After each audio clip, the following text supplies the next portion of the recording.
Okay, quick question. When something stressful happens at once, does your brain react first or does your body beat it to the punch? Tight shoulders, shallow breath, jaw clenched like you're chewing imaginary gum? Yeah. Today, we're talking about why your body freaks first and what leaders do next.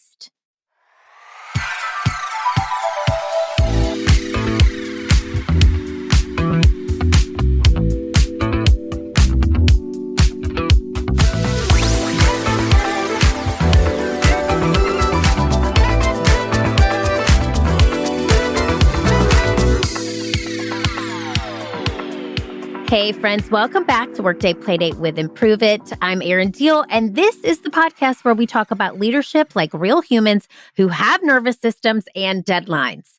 Now, this month on the show, we are focusing on leadership, not just leadership strategies or frameworks, but leadership as a lived experience. But leadership doesn't just happen in your head. It also happens in your body.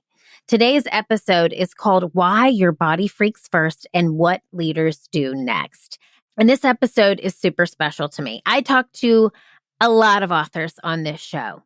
But when I was approached to talk to this amazing author, Inna Segal, I was like, hell yes, let's go. I have read Inna's book, The Secret Language of Your Body, backwards and forwards. I keep it in my meditation closet. I study it. I have gone back to it when my body was doing things my brain cannot explain.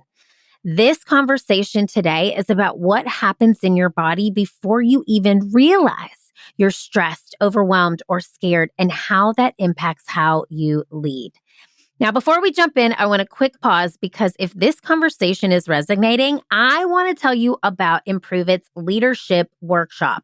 Now, this highly interactive, high-energy workshop can be delivered virtually for up to 50 people over 90 minutes or in person for up to 100 people over 2 hours. Our seasoned improv facilitators during this session will lead your participants through experiential activities and customized debriefs centered around one powerful idea. Communication plus inspiration equals motivation. Now, participants learn how to communicate effectively with their teams, how to inspire and empower their peers through their words and actions, and how to motivate the people around them to set higher goals and achieve more.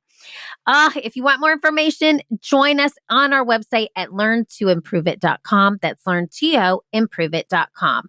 Okay, back to the Playdate. So my peeps, here's the problem. Most leadership development teaches us what to think, but not how to feel. We tell leaders to stay calm, to be confident, and to make good decisions under pressure without ever teaching them how their nervous system actually works. When stress hits, the body reacts first. Fight, flight, or freeze. And then leaders are left wondering why they snapped, why they shut down, why they procrastinated, or why they felt completely disconnected. If leaders don't understand their own body responses, they unintentionally pass that stress down to the team. And that's why today's conversation just matters so much. So here's the epiphany, the aha moment. Your body is not the problem, it's the messenger. Neuroscience tells us that the brain processes threat and safety through the body before conscious thought kicks in. So when your body reacts, that's not weakness. That is information. It's data. So leaders who learn to listen instead of override that information, they gain clarity, creativity, and regulation faster. This isn't about being woo. It's about being aware. And today we're talking to somebody who has literally dedicated her life to helping people decode what their bodies are actually saying. This guest is Inna Segal. She is a pioneer in the field of energy medicine and human consciousness and the best-selling author of The Secret Language of Your Body, which has been translated into 27 languages and sold over 1 million copies worldwide. 1 million copies. Now, her journey began after years of illness and tragic stillbirth of her child, which led her to discover a profound ability to heal herself. From that turning point, she dedicated her life to helping others transform pain into freedom.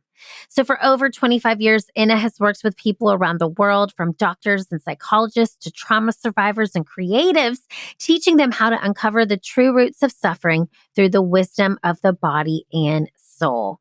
Let's get to today's Playdate with Inna Segal. I'm so happy she's here.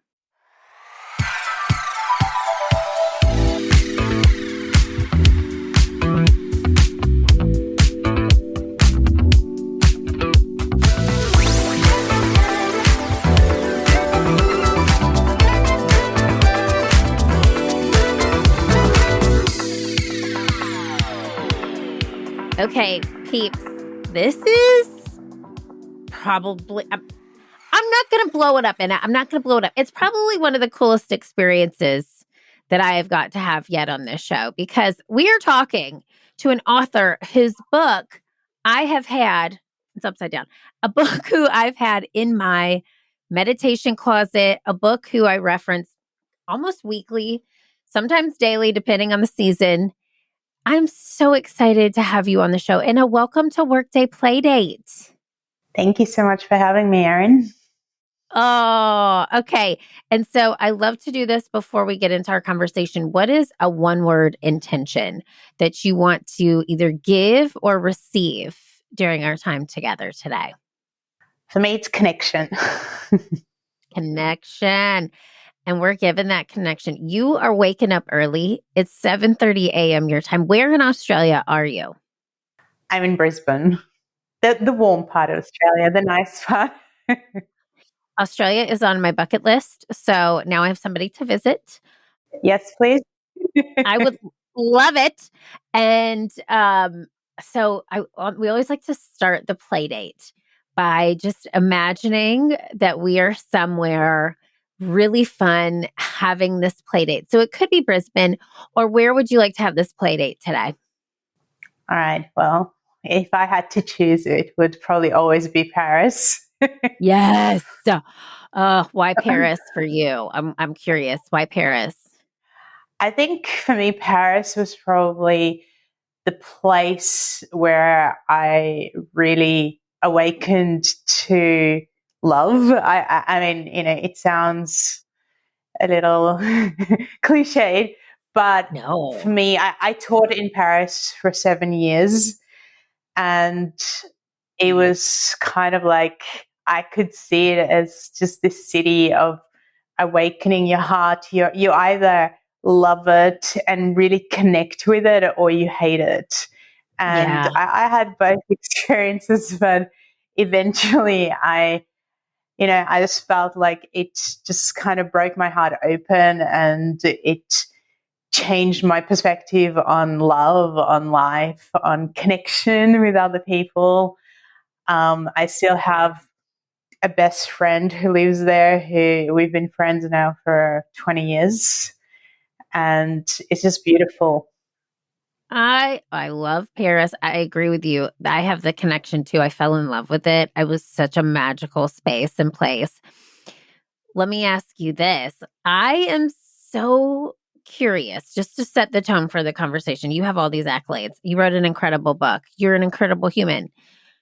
What drew you to this work? Because I want to just take a step back. I know you have other books, but this is my heart, my connection to you. It's called The Secret Language of Your Body.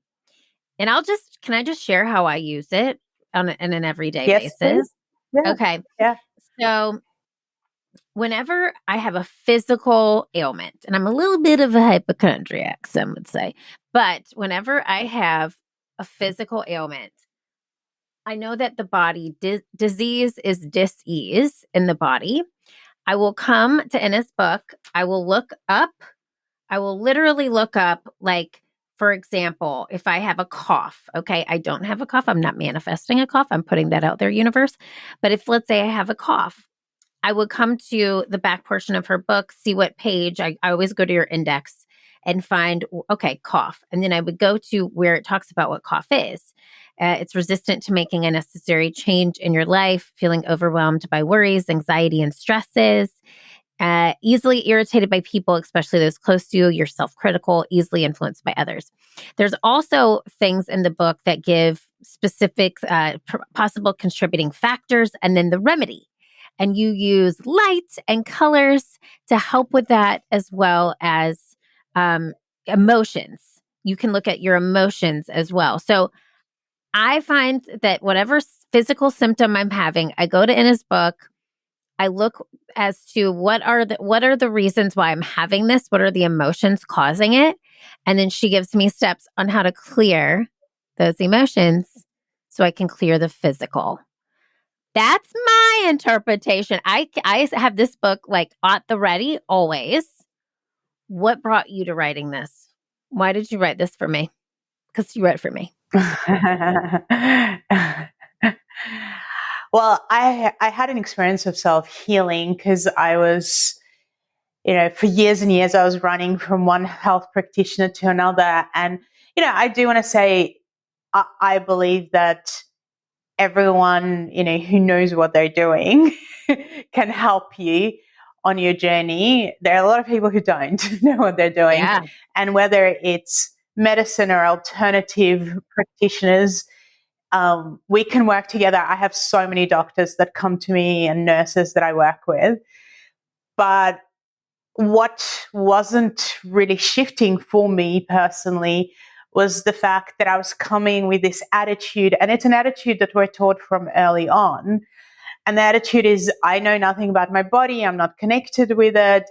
The doctor or or whoever, the professional knows everything. And I just, I'll take the medicine or I'll take whatever that they give me, or I'll just lie on the table and have somebody make an adjustment, such as a chiropractor or physio or whoever.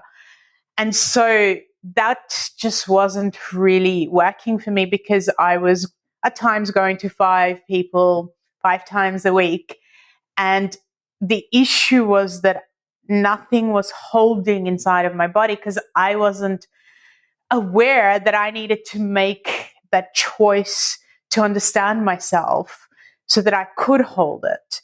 And so my kind of experience shifted when I saw this chiropractor. I was in a lot of pain, especially back pain. I think you mentioned yours as well. And back pain, especially when you can hardly walk and you have sciatica, has something to do with stuckness in your life. And there was a lot of trauma that happened to me, including a loss of a child that had brought this on. And when I went to see him, I was playing this big victim card. And he basically said, well, your body's stuck. There's nothing I can do for you. Go home.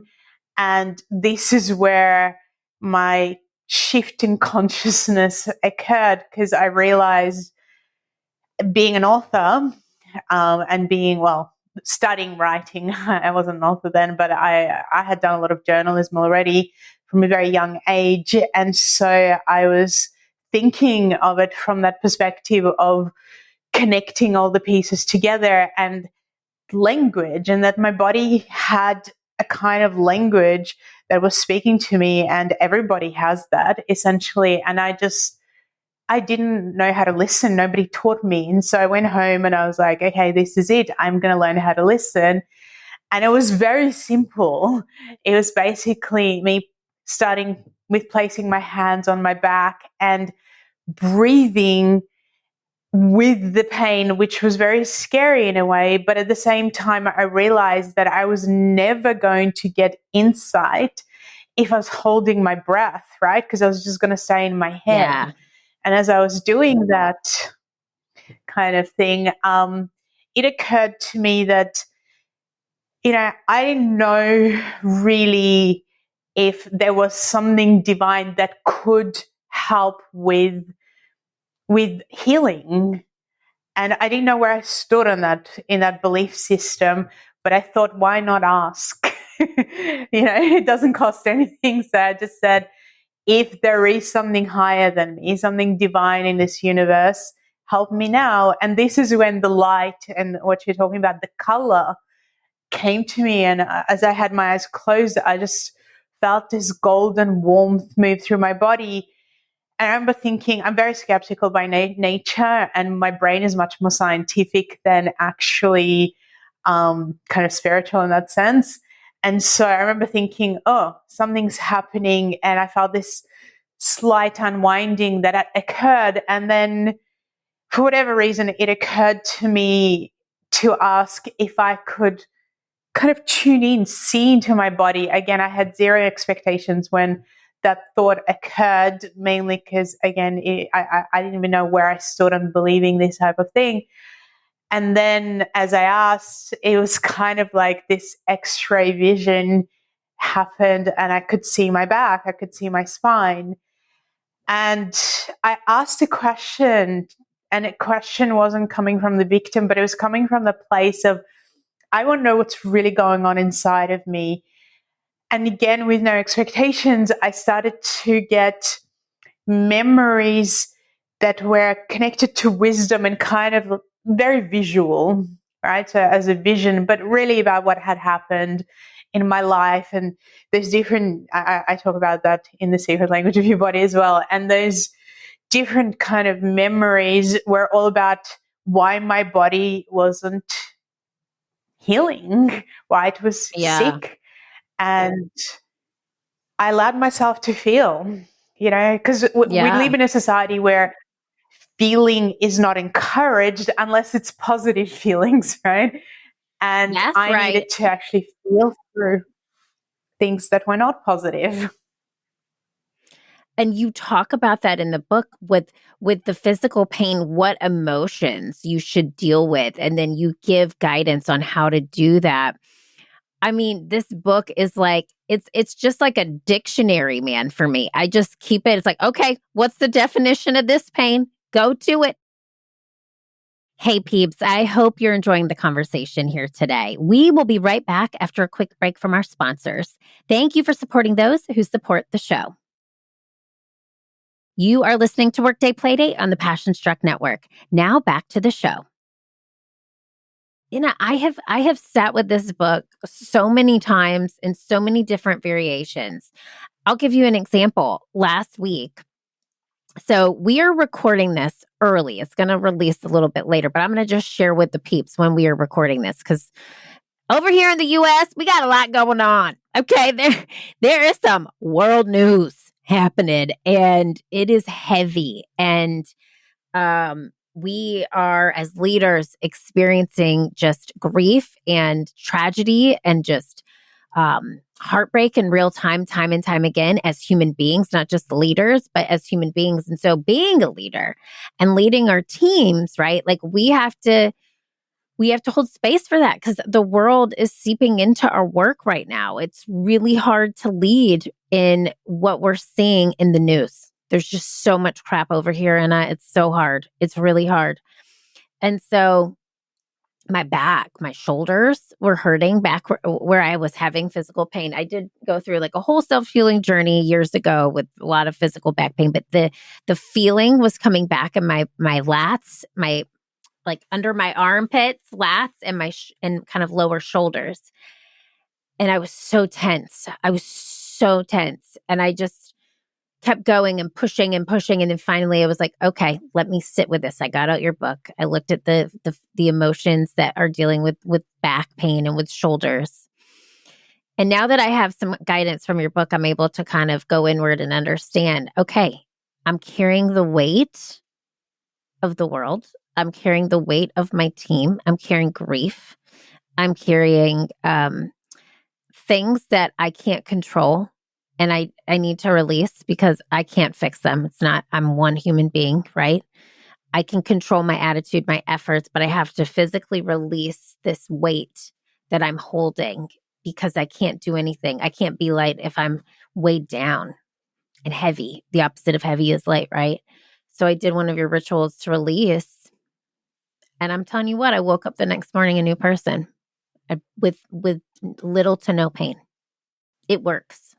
Thank you. Isn't it amazing that when we recognize, and that was actually the biggest thing that I realized in my own journey, and then the fact that I could see into people's bodies and I could help them to understand the wisdom of the body, that as we have recognition, it's almost like internally we have a teacher, which is what you're Yeah. saying, right? That Yeah. says, hey, if you recognize me, then you and have some tools, then you can do something about this.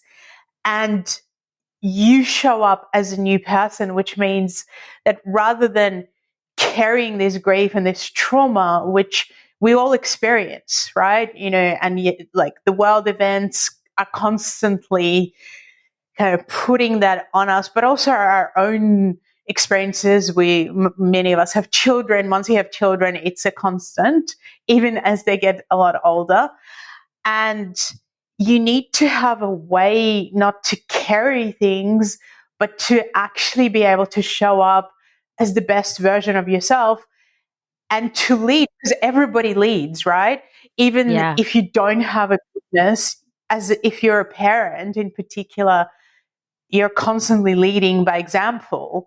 And, I have 2 children who have grown, and they constantly come back to me and say, "Hey, Mom, when I was younger, I didn't appreciate you. I didn't see what you were doing, but because you led by example, because you did all these things, I'm inspired to keep going." Or because you're not, like, they might call me and say all sorts of things, and I'm just like, "No, here's my boundaries, but I'm still going to be loving. I'm still going to be caring, even though you're having a meltdown."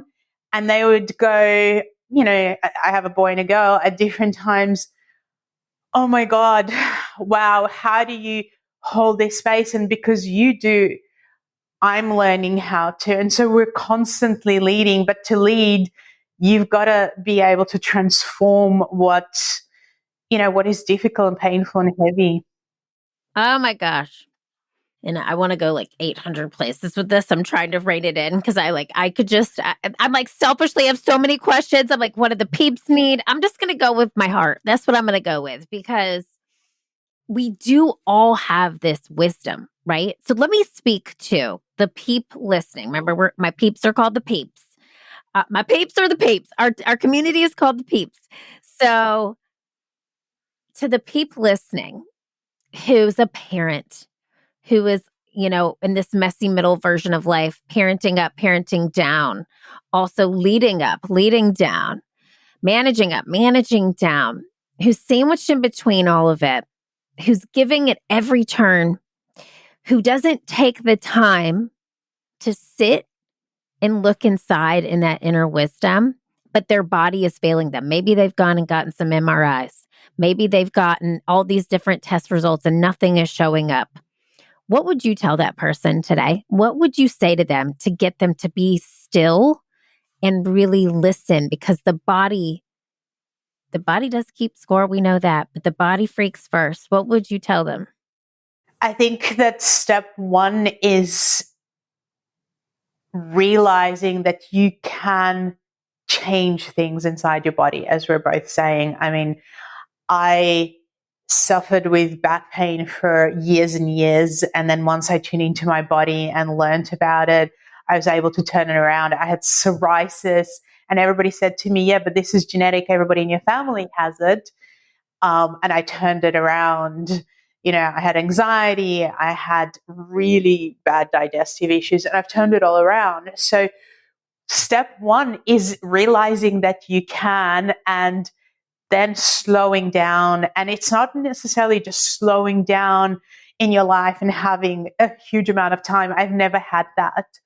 But it's internal slowing down, where you give yourself, let's say, 10 minutes of your time, and you start with the breath, and you start with breathing inside your body. And I always usually say, and you'll find it in my book or any workshop that I'm teaching, place your hands on the part of your body where you have pain or discomfort. Because what you need to do is you need to connect your brain and your nervous system to the discomfort, the pain, the tension, the emotions, the thoughts, the belief patterns that you are carrying. And as you breathe into that part of your body and you start asking questions, what is this discomfort about? Let's say if I place my hands on my stomach, what am I not digesting potentially? Because the wisdom of the body comes from what the body does. It's not kind of rocket science. It's so much based on, your shoulders are about carrying things, as you were saying. Your heart is about intimacy and relationships. So, what am I carrying in terms of intimacy and relationships that is not working for me that I need to address? That's what the body's saying. What am I not digesting? What did someone say today that didn't sit well with me and I've just pushed it away? And, again, the body's telling you how your thinking, feeling, and actions may need to be transformed. And it essentially is your guide to what to do if you start connecting within. Woo! Okay. I love this. Let me just tell you. Okay, so we're called Playdate, right? So sometimes we play, but on the playground, you got to leave time for the sandbox. And we're in the sandbox today. Like we're having a tea party because this is the tea. Okay, I just had so many metaphors in one little moment. This is the tea. This is the stuff. I was that person who did not slow down. Slowing down to listen to my body didn't seem productive. Did not. I was like, nope, I got stuff to do. I got to achieve. I got a kid to raise. I got people to serve. I got X, Y, and Z. Until literally my body was screaming at me. This is how I learned to do this as well. And through your guidance, honestly, and through just a lot of healing modalities that I allowed myself to go to and to experience. To the people listening today, you said, just giving yourself 10 minutes. And to the doubter who's like, is this, going to work for me? I just want to say this before I give it to you. I truly believe that learning is knowledge, but wisdom is a knowing. And we all have this internal knowing inside of us. We really do. What would you say to that naysayer? Because, and I love y'all peeps. Y'all know there's some of you out there. Okay. But what would you say to the naysayer who's like, this isn't going to work for me? I'm not going to, if I make the time, how am I going to hear? What am I going to hear? What would you say to them? Well, I think, especially if you're a leader, to give your health and to put your health into, and when I say health, I mean mental, emotional, spiritual, physical, to put your whole health into the hands of somebody else is actually scary, because they don't know you, right? They don't know you.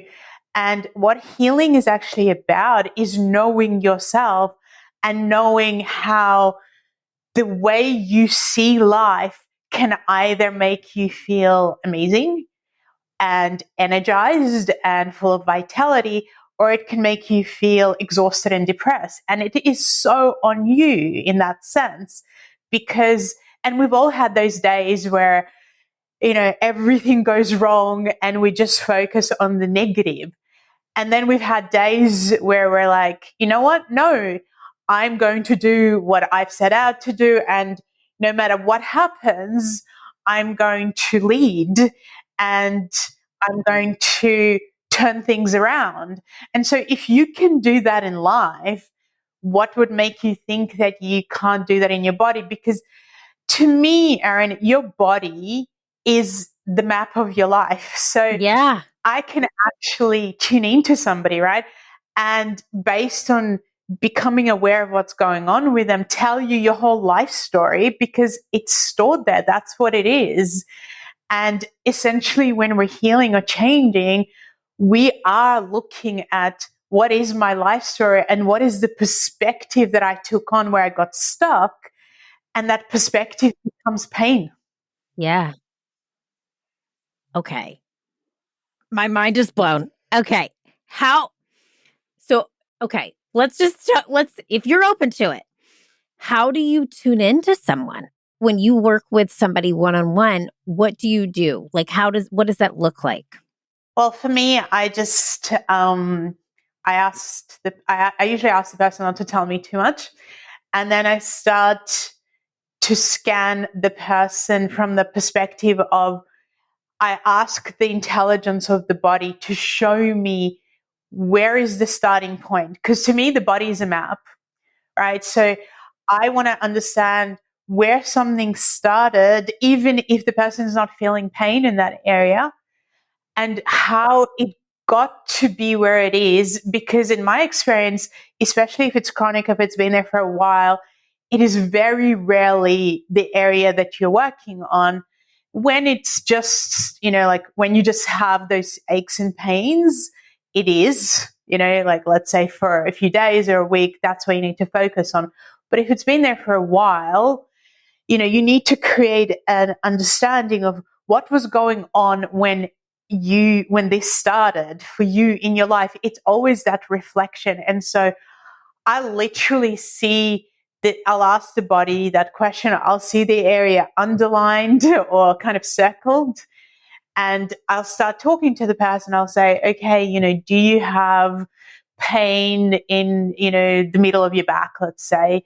And, because I already know what each part of the body is about, I might say, so the feeling that's coming up, which I'll probably be aware of, is fear. And it's fear around, relationships and communication. Is there a person in your life that you're having this challenge with? Now, if I see something that shows up specifically on the left or the right side of the body, I actually know that if it's showing up on the left, there is usually a feminine connection. And if it's on the right, it's a masculine one. And sometimes, again, if I can just clarify, it can be people that you're having challenges with or have had challenges with in the past, or it can be connected to the feminine is more about my internal experience. How do I feel inside myself on a daily basis?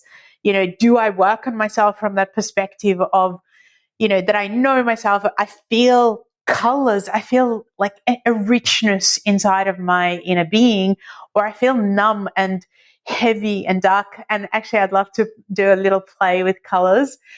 And, or is it more masculine from the perspective of, my business or my working life, or, what am I doing? Mm-hmm. Okay. Now, this is you. Now, if I'm overstepping, I want you to say nope, and I'm okay with that. But do you do it virtually, or do you have to be in person with the person? I have done it in every way, but I don't do it a lot now because I more teach and do it in groups. But yeah, anywhere. Okay. Could you do it to me? Or is that like, you're like, no, you have to pay me my fee and I deserve it and you deserve it. But if not, that's okay. That's okay. I'm just curious how it works. And I think, or we could do something with colors to show the peeps just how you use that to heal. Well, I'm going to say that as soon as you said that, your neck showed up as, as more of the challenge now, and some of the nerve endings that I'm seeing, where it's like you actually store a lot of things in your throat and neck. And probably because you communicate so much, you absorb through your throat. And then when you get busy, it gets pushed down into your neck. Oh my God. Yes. And I have a friend who she does like active release therapy. And she was like, why don't you have headaches? She goes, your neck is insanely tight. She's like, I've never met somebody with this tight of a neck. And I was like, wow, well, you have really strong hands. But yeah, and I've been having some jaw pain recently. So that tracks. And so how do I fix that? What would you tell?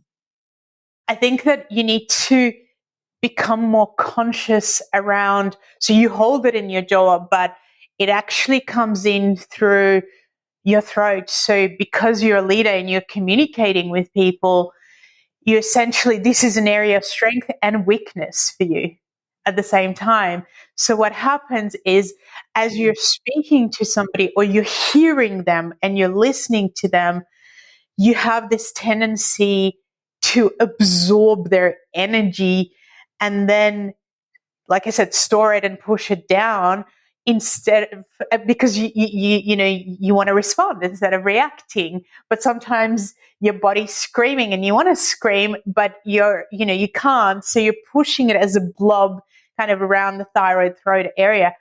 And what you need to, which affects the jaw and the neck and everything. So what you need to do is to become conscious of that every time, as you're speaking to somebody and in yourself, you need to, within ideally a 24-hour period, you need to go home and go, what did I absorb today that made me want to scream, shout, kind of go, I can't, like, this is ridiculous. And then, right? And then you can do many things. You can journal about it.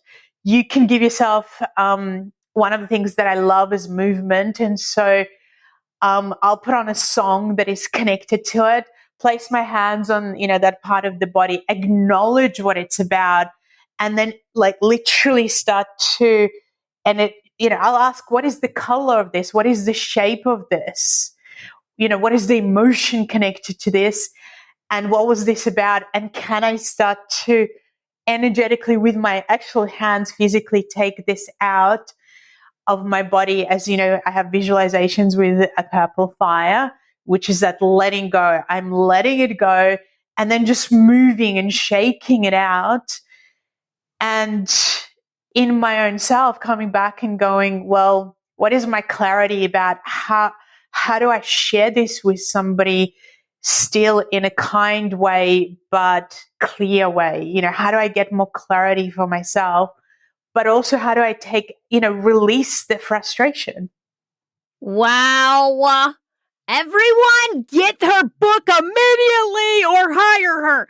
You are so, truly, words cannot even describe how accurate that is. And I bet it's true for so many of our peeps listening. Because, as a leader, as a communicator, you're handling a lot. I mean, we're all intaking so much information these days. And there are times I want to scream. I'm going to be honest. I want to scream like yesterday, multiple times. And I think that shoving it down and not releasing it is it's the energy stored in our body, which causes the physical pain. So the release, and I love that you said movement, like a dance. Like, how beautiful is that? Just even putting on songs and letting yourself. Do you find that you try to do a song that relates to whatever the body part is, or do you just pick a song? How do you choose your song choice for that? Well, and you can sing with it as well to get it out. Yeah. But for me, I connect to the part of my body and I just go, what is this about? What is the feeling that I'm trying to express, but I can't? And can I find a song that is actually expressing this in words? And I'm going to allow myself to, whether it's sit with a song, dance with a song, sing with a song, whatever it is, to allow myself both to connect, because music connects you so deeply to your body. And and then, how do I, now that I've allowed myself to feel, and sometimes it is to scream or cry or whatever it is, or just to acknowledge. And then, my question afterwards, as I feel lighter, okay, what's a new perspective? What is the wisdom? That's always my question. What's the wisdom that I now need to receive so that I can operate in the best way possible in my life? I love that. Let me just say, it took me 38 years to learn how to actually allow myself to do that. It's changed my whole life. It's because we all have that wisdom within us. I think people look at you, and I'm just going to say as an example, would you call yourself a healer? You would call yourself a healer. Yeah. Yeah, we can say that. We can say that. But people always think that you have to go to somebody else. I honestly was so curious what you would say about me. So thank you so much for doing that. But I think people look so much to other people for the answers. Like, for example, with physical pain, with back pain, I went to a chiropractor, I went to a GP, I went to acupuncturist, I went to a Reiki practitioner. Like, all these people can help, right? But we all have the answers within us. And so, just even you saying that, giving somebody the permission here today to look within themselves to find that wisdom, oh, it's so freaking beautiful because it does help us show up as the highest versions of themselves. My vehicle is play. So when you said movement, I was like, let's go. I know what song I'm getting on tonight and where I'm going, right? Like your vehicle is sitting with it quietly and allowing it to move through you and releasing and then receiving the guidance back, right? We all have this within us.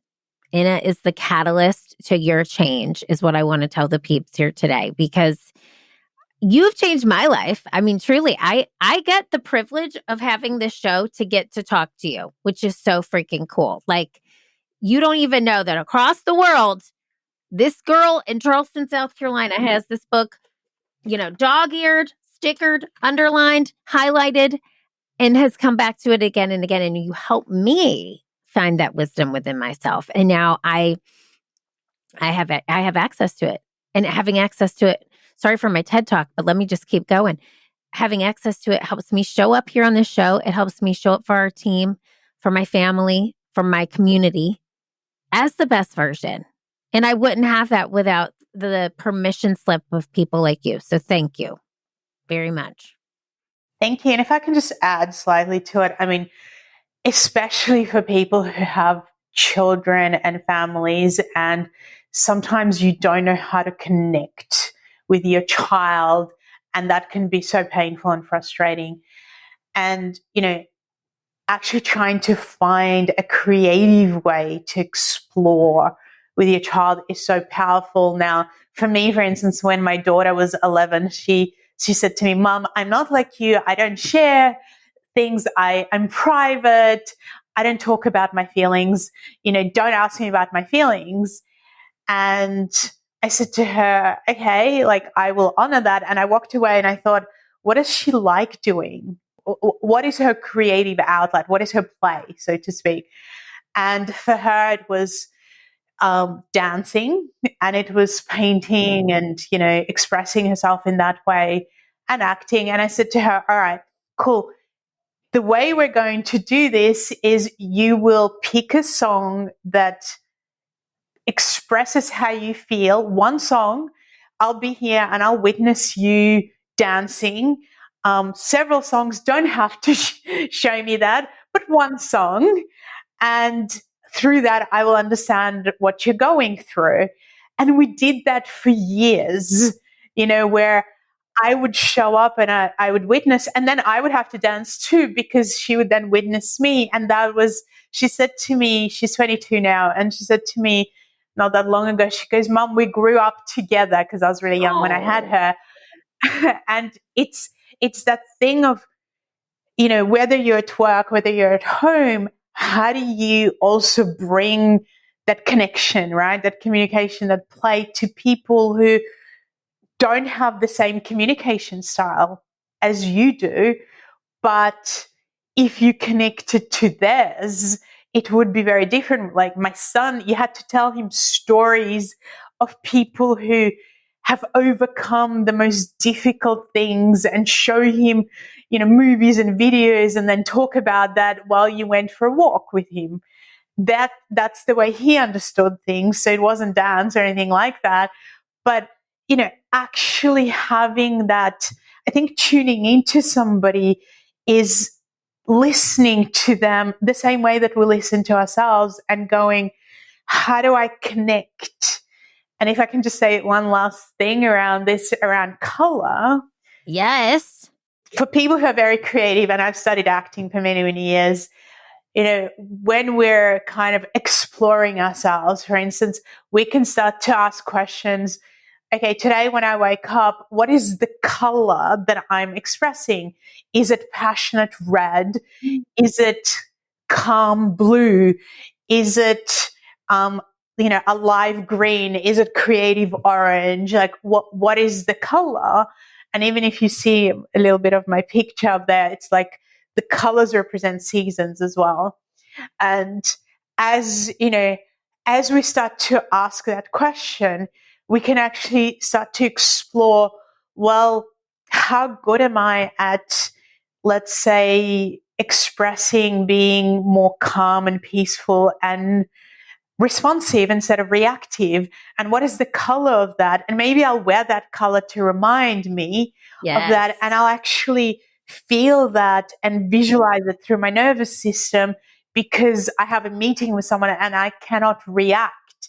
And maybe I'll even bring the color, let's say blue, to my throat, because I'm going to communicate in a better way, in a non-reactive way, and, really listen. Or maybe today I wake up and I don't have much energy, so I'm going to wear something red, or I'm going to visualize red, and there's so many ways of doing this as well. Like you can rub your hands together and actually visualize the color and feel it and the differences in the colors. But internally, what actually happens most of the time, Erin, is that we get stuck in the colors we're comfortable with. And then we get stuck in our relationships, we get stuck in life, in our health, in our work, and people go, oh, I know you because I think you're gonna, you're gonna do this because you always have.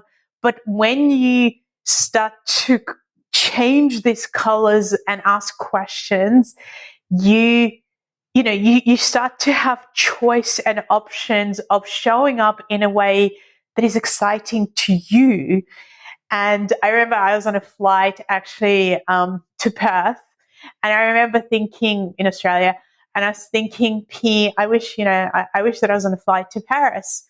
And I remember thinking to myself, well, why am I so happy in Paris? And there's so many reasons for it, but I was like, what is the color that represents how I actually feel when I'm in Paris, that I don't feel necessarily in some of the other places that I traveled to and been to? And I just felt like it's like fuchsia pink. And Oh. I thought to myself, you know what? What if I just kept bringing that color into, let's say, my heart, even when I was in places that don't excite me as much? What if Mm. I actually had that same feeling, because that color is the feeling, is connected to the feeling. Because when people see me in Paris, I just walk around with this massive smile on my Oh. face, no matter what, you know. Well, and we're there right now. So you're so smiley. No one can see you. She's so smiley. Yep. Oh, okay.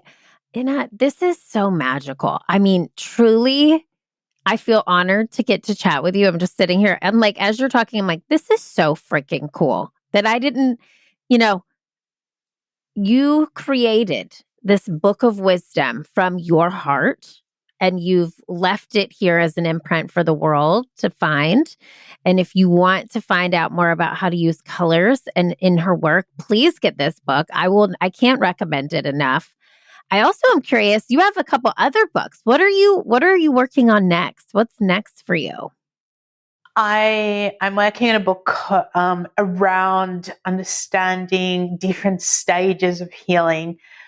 And the reason for that is because I feel like, people think that healing is the same as curing, that it just happens immediately, as opposed to that it actually happens in different stages. It's completely different from the, idea of curing, the state of curing. In that sense, it's slower, it's layer by layer often.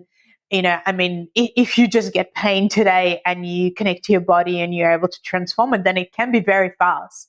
But if it's been there for a while, then it takes time, and people end up getting stuck and confused in a particular stage of healing, or they end up skipping a stage and then they go, oh, healing doesn't work. I'm a skeptic. And I'm somebody who has a very, very detailed scientific type mind, and I don't just believe things just because somebody says that this is an experience. And I actually don't encourage that. I encourage people to be teachable, to learn things, to believe things that are detailed and connect a lot of pieces together. And so, yeah, the book is going to be around understanding these different stages, and rather than getting frustrated and stuck and disappointed, actually going, oh, I'm in this stage. What can I do while I'm in this stage of healing? What do I need to explore and understand so that I can move to the next stage? I can't wait for that. Okay. And I don't want this to end. I could talk to you forever. I'm just genuinely so impressed and just love your work. I love the connection that we had here today on this play date in Paris. It was a beautiful play date in Paris. Let me ask you the question that I end with. We're gonna link everything in the show notes. I'll tell everyone where to go. So don't even worry about that. But this is the question that I ask everyone at the end of the show. And this is early because it's early for you in Australia right now. How are you going to make your workday more playful today? What are you going to do? I want to know because I'm going to do it. Whatever you do, I'm going to do. What is it?